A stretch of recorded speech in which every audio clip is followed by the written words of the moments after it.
Hello, আজকে একটা evening blog তোমাদের সাথে শেয়ার করব। অ্যাকচুয়ালি আমি এখন বেরোবো হাঁটতে, তার আগে বিছানাগুলো সব ঠিক করে রাখলাম, কারণ কি এসে খেয়ে দিয়ে শুয়ে পড়বো, অনেকটাই রাত হয়ে যায়।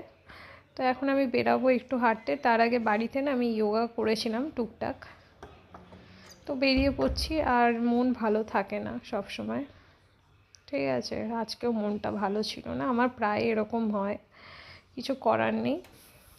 মানুষ বলে বিজি থাকতে হবে, ইয়ে করতে হবে, তো বিজিই তো থাকি, কাজ কি করি না? বাড়িতে তো সব রকমই কাজ করি। ডিনারের সবজি প্রিপেয়ার্ড হয়ে গেছে, কি করব, ঠিক আছে, সকালে সব রান্না করা হয়ে গেছে, ডাস্টিং থাকে, ক্লিনিং থাকে, কত কিছুই থাকে।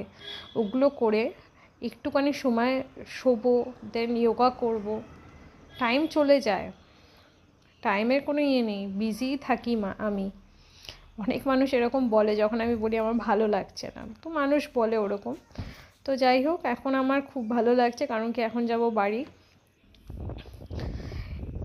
মানে এক্সপ্লেন করা যায় না অনেক সময়, বাট আমি বলছি আরেক, মিন করছি আরেক, যেটা হয়।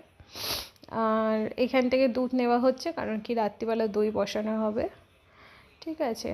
অ্যাকচুয়ালি দেখো, কেউ মানে আমার খুশির কারণ হচ্ছে, মানে কি বলবো, সাথে থাকলে ভালো লাগে ওটাই আর কি। কিন্তু job is a part of life, কারণ কি চাকরি করে খেতে তো হবে, হ্যাঁ, আর তার উপর পুরোপুরি ডিপেন্ডেন্ট। আর আমি বাইরে ঘরে দুটো মেনটেন করতে পারি না, আর আমি চেষ্টা করিনি আজ পর্যন্ত জবের জন্য, so I don't know anything about it.